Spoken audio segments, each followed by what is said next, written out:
तर मित्रांनो, आमचं गाव आहे आणि गावाच्या पाठीमागं आता वाजलेत 7:30 रात्रीच्या. तर त्या 7:30 वाजता मी इथं आलेलो.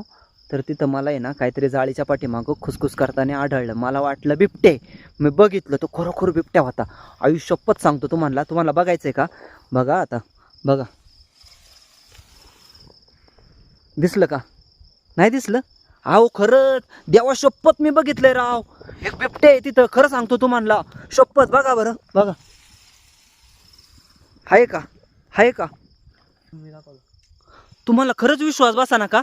अहो शपथ आहे, खरं सांगतो यार तुम्हाला, खरं नाही दिसलं. बघा आता तुम्ही खरंच परणी काय